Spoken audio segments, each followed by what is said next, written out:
नमस्कार प्यारे साथियों, स्वागत करते हैं आप लोग का अपने सक्सेवे चैनल पर। तो आप लोग को पता है कि हम अभी इंग्लिश पढ़ने वाले हैं और उसके बाद हम लोग लगातार 2025 का जो सेट 1, 2, 3, 4, 5 था वो पूरा कर चुके हैं। ये सेट 6 है। अगर आपका भी टारगेट है कि इंग्लिश में 99 नंबर या 98 नंबर लेना, तो हमारे इस चैनल से जुड़े रहें ताकि जितने इम्पोर्टेंट क्वेश्चन इस पे डाले जाएँ वो आपके फ़ोन तक जल्दी पहुँच जाएँ। क्योंकि अगर इसको चैनल को सब्सक्राइब अगर अभी तक ना किए होगे तो कर लेना। और हाँ, अगर ये वीडियो देखते हो तो एक बार लाइक भी कर दिया करो। लाइक का कोई मतलब वो नहीं होता है। तो आगे देखेंगे फिर हम लोग क्या करेंगे। इसमें स्टार्ट करते हैं। ये क्वेश्चन कितने क्वेश्चन होंगे इसमें? 20 क्वेश्चन होंगे। अगर आप लोग भी इसको मिलाना चाहें तो मिला सकते हैं। 2025 का 817 BMW BMW है क्या? बीएम है, बीएमडब्ल्यू नहीं है, बीएम वाला सेट है। तो क्या करेंगे, इसको मिला लेना और उसके बाद फिर क्या कहते हैं हम लोग स्टार्ट करते हैं। अभी तक हम आप लोग को ये बता रहे थे कि गाइस हम लोगों को इसकी हिंदी निकालना था, लेकिन गाइस अब हम हिंदी नहीं निकालेंगे। हम क्या करेंगे, हम लोग इस क्वेश्चन को हम डायरेक्ट कर सकते हैं, लेकिन हिंदी निकालने वाला जो क्वेश्चन होता है वो ये होता है, जैसे ये 20 क्वेश्चन खत्म होता है ना, 20 के बाद जो 21वां क्वेश्चन होता है तो उसमें एक बड़ा सा पैसेज होता है और उस पैसेज के नीचे 3 क्वेश्चन दिए रहते हैं। एक मतलब 1 नंबर का होता है, 2 और 3 2-2 नंबर के होते हैं। तो ये 7 नंबर का ये जो होता है, इसमें हम लोग को हिंदी निकालना अनिवार्य है। लेकिन अगर इसमें हम बिना हिंदी के भी चल जाएँगे। हाँ, एक बार देखते हैं गाइस। तो हम लोग क्या करेंगे इसमें तो यहाँ पे क्या करेंगे, सबसे पहले हम देखते हैं, इसको पूरा पढ़ लेते हैं। तो पूरा पढ़ेंगे तो आगे कह रहा है कि देयर इज़ तो यहाँ पे अगर इसको पूरा पढ़ेंगे हम लोग, एक बार बस इसको डायरेक्ट हम पूरा पढ़ेंगे बस, फिर उसके बाद उसी से आंसर हो जाएगा। There is a great affinity और फिर उसके बाद बिटवीन ट्रीज एंड मैन। अगर इस लाइन को हम पढ़ चुके हैं तो आगे कह रहा है कि अगले क्वेश्चन पे हम तुरंत टूट पढ़ेंगे। क्या करेंगे?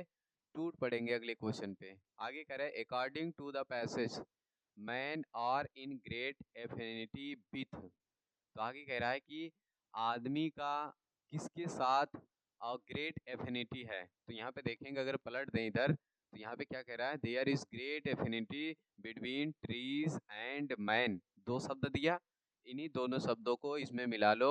तो कहाँ पे दिया है देखो, मैन तो दे दिया, ट्रीज इधर दिया है, तो ये इसका आंसर हो जाएगा। बिना इसकी हिंदी निकाले हम ऐसे ही इसको कर सकते हैं। अगली लाइन देखते हैं। तो अगली लाइन हम देखने के लिए अगला क्वेश्चन कह रहा है कि हु इज कंपेयर्ड, नहीं, who is compared with the बनियान ट्रीज। तो यहाँ पे ये कह सकते हैं, देखते हैं आगे चलेंगे। आगे कह रहा है कि कौन बनियान ट्रीज को तुलना किया था। तो यहाँ पे देखो, हो सकता है कि अगर इसको और आगे पढ़ें तो grow at much the same pace if we are not hard और स्टोर्ड और कट डाउन। फिर उसके बाद इन आवर यूथ और फिर उसके बाद वी आर रिस्प्लेंडेंट। फिर उसके बाद creatures in our declining years we stooped a little we remember. और फिर उसके बाद we stretch our brittle limbs in the sun. और फिर उसके बाद एंड देन विथ। और फिर उसके बाद a sign we said our last leaves. और फिर उसके बाद आगे कह रहा है कि मोहम्मद वॉज लाइक्ड द। फिर उसके बाद बनियान। और फिर उसके बाद हिज हैंड्स। और फिर उसके बाद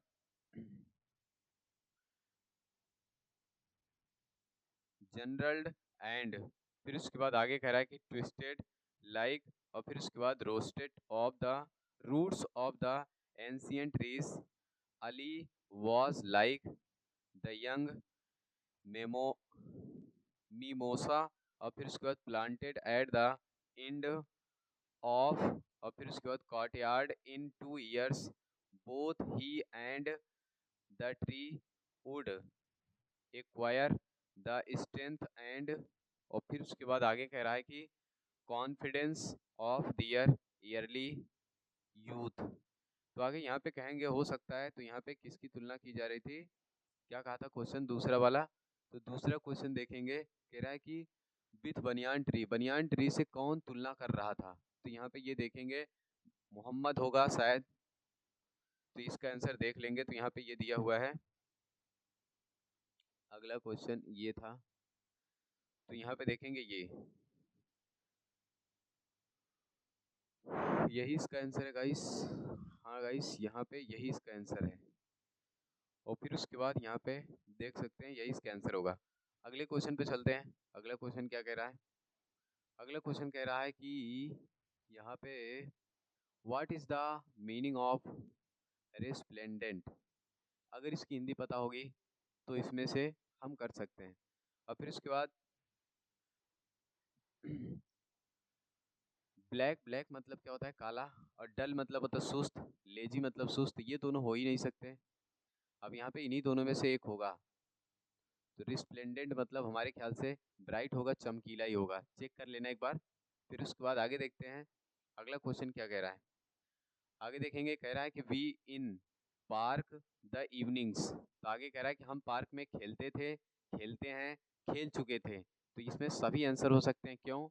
क्योंकि ये कहा ही नहीं है, किसी टेंस के आधार पे ये नहीं कहा है कि हम यहाँ पे क्या लगा सकते हैं। यहाँ पे ये कह रहा है अगर कोई यहाँ पे दिया होता स्टरडे तो इसका मतलब हम पास्ट इंडिफिनिट लगाते हैं। अगर यहाँ पे दिया होता कि डेली खेलते हैं तो यहाँ पे हम प्रेजेंट इंडिफिनिट लगा देते। और फिर उसके बाद अगर दिया होता कि कभी खेल चुके थे, कोई ऐसा सेंस देता यहाँ पे, तो इसका मतलब हम फिर पास्ट परफेक्ट लगाते। लेकिन ये चारों का कोई अलग हिंदी नहीं बता सकते, तो इसलिए मतलब ये किसी स्पेस चीज़ का मतलब यहाँ पे कुछ ऐसा इधर नहीं दे रहा है कि जिससे हम कह सकें कि एक कोई भी होगा। तो फिर उसके बाद यहाँ पे स्पेसिफिक नहीं दे रहा है, तो इसलिए हम इसको क्या कह सकते हैं, विशेष नहीं कह रहा है, इसलिए हम चारों को लगा सकते हैं, मतलब तीनों को लगा सकते हैं। तो इसलिए सभी करेक्ट होगा। अगला चलते हैं। फिर उसके बाद आगे कह रहा है कि Savitri travels on foot. On foot का मतलब होता है पैदल चलना। और फिर उसके बाद यहाँ पे पैदल चलने की बात करेगा तो इसका मतलब क्या होता है? सी इज ए। तो यहाँ पे पेडेस्ट्रियन हो जाता है, जिसका मतलब होता है पैदल चलने वाला यात्री। ट्रेवलर मतलब होता है कहीं से भी कहीं यात्रा करना। टिकलर शायद होता है, इसका मतलब होता है कि लड़खड़ा करके चलना। और फिर उसके बाद डिसप्लेनेरियन का मतलब होता है अनुशासित होकर के चलना। तो आगे इसको यहाँ पे कौन सा आंसर सही हो जाएगा? डी। आगे कह रहा है, फिर उसके बाद इसको कह रहा है कि अरेंज कीजिए कि इसका सही अर्थ क्या हो जाएगा। मतलब क्या कहते हैं, ये आगे पीछे करके दिया है, इसका सही अर्थ क्या होगा। तो कह रहा है चिल्ड्रेन हर। तो यहाँ पे कह रहा है कि चिल्ड्रेन हर लव्स एवरी मदर। तो यहाँ पे पहली बात तो यही गलत हो गया है, ये एडजेक्टिव है और ये नाउन है। तो पहले नाउन आता है फिर एडजेक्टिव आता है। और यहाँ पे कह रहा है कि मदर एवरी, ये एडजेक्टिव है, एवरी एडजेक्टिव है, तो इसलिए ये पहले आना चाहिए तब ये आना चाहिए। और फिर कह रहा है कि एवरी मदर, ये एडजेक्टिव है, ये नाउन है, तो इसलिए यहाँ पे ये सही क्रम में आया है, लव्स हर चिल्ड्रेन। तो यहाँ पे कह रहा है कि प्रत्येक माँ अपने बच्चों से प्रेम करती हैं, तो ये सही हो जाएगा। और फिर उसके बाद यहाँ पे कह रहा है कि चिल्ड्रेन लव्स मदर, बच्चे अपने माता से प्रेम करते हैं हर एवरी, इसका तो कोई सेंस नहीं है, दोनों एडजेक्टिव एक साथ रख दिया है, तो इसलिए यहाँ पे ये गलत हो जाएगा। तो इसका ऑप्शन नंबर कौन सा सही होगा? सी। आगे चलते हैं अगला वाला। अगला क्वेश्चन कह रहा है कि फिल इन द गैप। मतलब यहाँ पे कह रहा है, यहाँ से क्वेश्चन स्टार्ट है, माई सिस्टर्स बर्थडे इज। और फिर उसके बाद आगे कह रहा है 20 दिसंबर। तो जब कभी भी कोई डेट दे तो उसके पहले आन का प्रयोग करते हैं, इस बात का याद रखना। चाहे जिस दिसंबर को कहेगा हमारी शादी इस तारीख को हुई थी, तो वहाँ पे आगे ये लगा देना। फिर उसके बाद जब भी जो तारीख देगा, तारीख से पहले हमेशा क्या लगाएंगे? आन लगाएंगे। संडे मंडे अगर कोई भी दिन देता है तो उसके भी पहले ऑन का ही प्रयोग करेंगे, इस बात का ध्यान देना। यहाँ पे डेट दे दिया है, कभी वो सप्ताह के दिनों का नाम भी दे सकता है, वहाँ भी ऑन का ही प्रयोग करना है। ये होता है प्रीपोजिशन। अगर उसके पहले कोई भी शब्द एडजेक्टिव लगा देता है तो वहाँ पे ऑन का प्रयोग नहीं होगा, वहाँ पे प्रीपोजिशन का प्रयोग नहीं किया जाता है। तो यहाँ से हम एक क्वेश्चन से 3 क्वेश्चन बता रहे हैं आप लोग को कि अगर किसी दिन का नाम आ जाए किसी सेंटेंस में और गैप कर दे तो वहाँ पे याद रखना ऑन लगाना है। लेकिन अगर क्या कहते हैं, वहाँ पे दिन का नाम आने से पहले, मतलब मतलब जब यहाँ पे दिन का नाम होगा इससे पहले अगर कोई एडजेक्टिव दे देता है तो यहाँ पे ये ऑन नहीं आएगा। अभी ये बता रहा है कि अगर कोई तारीख दे देता है, कोई तारीख देगा तो वहाँ भी ऑन आएगा। आगे चलते हैं अगला क्वेश्चन। अगला क्वेश्चन कह रहा है कि हाँ फिर से वही आ गया, तो इसमें भी हम बिना हिंदी निकाले क्वेश्चन कर सकते हैं। आगे कह रहा है मैरिज गिफ्ट्स आर। और फिर उसके बाद मीनिंगलेस। कह रहा है कि शादी के उपहार अर्थविहीन होते हैं, विदाउट स्वीट ब्रेड, बिना मीठी रोटी के। और फिर इसको नोन एज बोल, जिसको बोल के रूप में जाना जाता है। जस्ट केवल एज ए पार्टी, केवल एक पार्टी के रूप पार्टी में, और ए फीस्ट मतलब होता है केवल एक दावत में, केवल कह रहा है कि एक पार्टी के रूप में या एक दावत या एक पार्टी लॉसेस खो देते हैं इट्स चार्म, अपनी सुंदरता को। जिस तरीके से लड़कियां क्रीम नहीं लगाती हैं तो उनकी सुंदरता खो जाती है, उसी तरीके से ये कह रहा है कि जो क्या कहते हैं पार्टी होती है और जो फीस्ट मतलब यहाँ पे कह सकते हैं दावत होता है, अगर इन सब में क्या ना बनाया जाए, मीठी रोटी या ब्रेड ना बनाया जाए, तो ये अपनी सुंदरता को खो देते हैं। ऐसा ये कह रहा है, मैं नहीं कह रहा हूँ। आगे यहाँ पे कह रहा है कि नॉट इनफ पर्याप्त नहीं होता है, कैन बी सेड ये कहा जाना, टू और फिर उसके बाद सो दिखाने के लिए कि हाउ इम्पोर्टेंट कितना महत्वपूर्ण होता है, ए बेकर एक पाव रोटी बनाने वाला, can be for a village एक गांव वालों के लिए कितना इम्पोर्टेंट हो सकता है, ये कहना या दिखाने की जरूरत नहीं है। आप खुद जान सकते हैं कि अगर शादी में क्या नहीं बनेगा, पाव रोटी, अगर ब्रेड नहीं बनेगा या फिर रोटी गोल रोटी नहीं बनेगी, तो वो क्या कहते हैं अपने आकर्षक को खो देते हैं। तो आगे कह रहा है कि the lady of the house घर की महिलाएं, और फिर उसके बाद मस्ट घर की महिलाओं को प्रिपेयर तैयार करना चाहिए सैंडविच, सैंडविच का मतलब होता है sandwich, on the occasion of her daughter's engagement, her daughter's engagement का मतलब ये होगा अपनी लड़की की सगाई के अवसर पर महिलाओं को क्या करना चाहिए, सैंडविच बनाना चाहिए। आगे कह रहा है कि cake and bolinhas, cake और bolinhas are a must for the Christmas, मतलब जरूरी होते थे क्रिसमस के लिए, एज वेल एज उतना जितना कि अदर फेस्टिवल्स, जितना कि अन्य त्योहारों के लिए आवश्यक होते थे।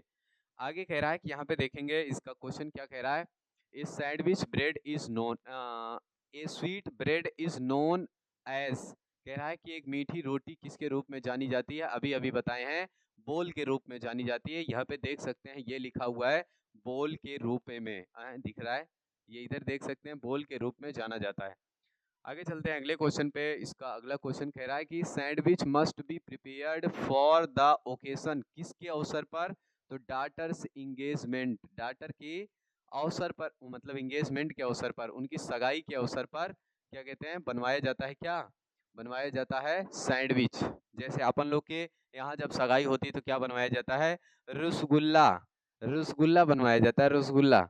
आगे देखेंगे अगला क्वेश्चन कह रहा है who is Anne's long awaited friend, तो यहाँ पे कह सकते हैं उसका सबसे देर तक या दूर तक चलने वाला दोस्त कौन था, उसकी डायरी।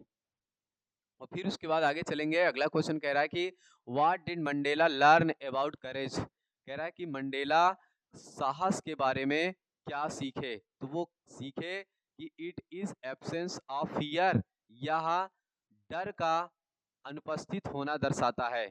और कह रहा है कि it is Trump over fear, यह डर के ऊपर विजय दर्शाता है। तो ये दोनों चीज सही है कि यह विजय दर्शाता है डर पे, और यह डर की अनुपस्थिति होता है। और फिर उसके बाद आगे चलते हैं तो अगला कह रहा है कि वेयर डिड गौतम बुद्ध, वो का मतलब होता है शपथ लेना, टू स्टे, और फिर उसके बाद अंटिल मतलब होता है जब तक, हिज इनलाइटमेंट, इनलाइटमेंट मतलब होता है ज्ञान प्राप्त होना। तो कह रहा है कि वो किस पेड़ के नीचे या फिर कहाँ पे वो ये शपथ लिए थे कि उनको जब तक ज्ञान प्राप्त नहीं हो जाएगा वो वहीं रहेंगे। तो ये कह रहे थे अंडर, अंडर ए पीपल ट्री, पीपल के पेड़ के नीचे वो शपथ लिए थे। और फिर उसके बाद आगे कह रहा है कि रीड द, यहाँ पे कह रहा है कि इसको ये बता रहा है कि इसको पढ़ें और उसके बाद इनमें से 14 और 15 नंबर क्वेश्चन का आंसर दें। आगे कह रहा है कि इन, और फिर उसके बाद I sit inside doors open to the veranda, कह रहा है कि मैं अंदर बैठता हूँ और दरवाजा बरामदे की ओर खुलता है, और राइटिंग लॉन्ग लेटर्स, राइटिंग मतलब होता है लिखते हुए, लॉन्ग लेटर्स मतलब होता है लंबे पत्र को, इन विच जिसमें, आई स्कार्सली मेंशन मैं बड़ी मुश्किल से, मेंशन का मतलब शामिल करता हूँ, the departure of the forest जंगल की ओर जाने का, और फ्रॉम द हाउस मतलब होता है घर से। तो यहाँ पे कह रहा है कि who is the poet of the poem trees, trees वाला ये लेसन है, इसके लेखक कौन है, एड्रिन रिच। और फिर उसके बाद अगले क्वेश्चन की ओर चलते हैं। तो यहाँ पे कह रहा है कि the poet mention about the departure of forest. अभी अभी यहाँ पे दिखा सकते हैं, यही इसका आंसर हो जाएगा। इसका क्वेश्चन ये देखेंगे, ये कह रहा है कि डिपार्चर डिपार्चर ऑफ फॉरेस्ट यहाँ पे कह दिया है, तो यही इसका आंसर हो जाएगा। अगले क्वेश्चन की ओर चलते हैं। हु इज ट्रिकी, ट्रिकी कौन था? तो आपको याद रखना है, ट्रिकी कुकुर था और इनकी मालकिन का नाम क्या था? पंफरे। और फिर उसके बाद इनके डॉक्टर का नाम क्या था? हैरियत। तो आगे कह रहा है कि मैक्स इंटर्ड ए स्वेबल room through the main door. तो इसका आंसर हो जाएगा मेन डोर के माध्यम से वो प्रवेश किया था। फिर उसके बाद अगले वाले में चलते हैं। तो where did Griffin stay at leaping? तो इसका मतलब ये कह सकते हैं इन एन एन एन। तो यही इसका आंसर हो जाएगा। फिर उसके बाद अगले क्वेश्चन पे चलते हैं। तो अगला कह रहा है कि हु इज लक्ष्मी? लक्ष्मी थी भोली की गाय। तो यहाँ पे भोली इज काऊ, ये इसका आंसर हो जाएगा अगर जब भोली वाला लेसन पढ़ेंगे आप लोग तब। अगला क्वेश्चन यहाँ पे 20 नंबर कह रहा है कि what is the name of shop in which Anil lived in A room. कह रहा है कि उस दुकान का क्या नाम था जहां पे अनिल एक कमरा लिया था? तो उस दुकान का नाम था जमुना स्वीट शॉप। ये इस तरीके से इसका 20 क्वेश्चन समाप्त होता है। फिर से हम लोग लेंगे अगला। अब एक सेट बचा है, सेट नंबर कौन सा? सेट नंबर 7 बचा है, इसका भी खत्म कर लेंगे तो हम लोग सातों सेट का ये कर डालेंगे। फिर उसके बाद अब हम लोग लेंगे 50 इंपॉर्टेंट क्वेश्चन, 50 या 60 इसी टाइप के, कि जो अलग अलग वो मॉडल पेपर के आधार पे, या कह सकते हैं कि वो लोग बोर्ड वाले खुद अपने आधार पे कोई क्वेश्चन बनाएंगे। तो उसमें जहां तक उम्मीद है कि जो 10 क्वेश्चन ये होता है जो पैसेज से नहीं होता है, 10 से 12 क्वेश्चन 15 क्वेश्चन होते हैं जो पैसेज से हट के होता है, तो उसको हम लेकर के आएंगे कम से कम एक वीडियो में 50। हो सकता है कि इसके 200 क्वेश्चन हम कराएंगे, 200 क्वेश्चन 4 वीडियो के माध्यम से। अगर इसको आप कर लेते हैं तो 100% ये कह सकते हैं 15-15 क्वेश्चन उसी से फंसेंगे, 15 क्वेश्चन रहेगा। लेकिन बाकी जो पैसेज वाला रहेगा ये तो किताब से रहेगा, तो ये भी करवाएंगे। लेकिन क्या कहते हैं, पहले हम इसको ये करवाएंगे जैसे कि ये वाला क्वेश्चन हो गया। यहाँ पे हम क्वेश्चन तुम लोग को दिखाते हैं कि कैसा क्वेश्चन हम करेंगे। जैसे कि ये क्वेश्चन हो गया, जैसे ये क्वेश्चन हो गया, देखो यहाँ पे दिया है ना, ये कोई पैसेज उससे नहीं है क्वेश्चन, ये इससे नहीं है कि मतलब किताब पढ़ेंगे तब इसको जान पाएंगे। हम ऐसा क्वेश्चन बताएंगे कि जो बिना किताब वाला होता है, कि मतलब जैसे उसको अगर किताब ना पढ़ रहे तब भी वो क्वेश्चन कर पाए। जैसे कि यहाँ पे ये देख लो, ये क्वेश्चन किताब से जुड़ा हुआ नहीं है, अगर आप किताब नहीं भी पढ़े रहेंगे तब भी इसका आंसर कर पाएंगे। तो इसलिए हम ऐसे क्वेश्चन लेके आएंगे। तो तब तक के लिए बाय, फिर से मिलेंगे अगले वीडियो में।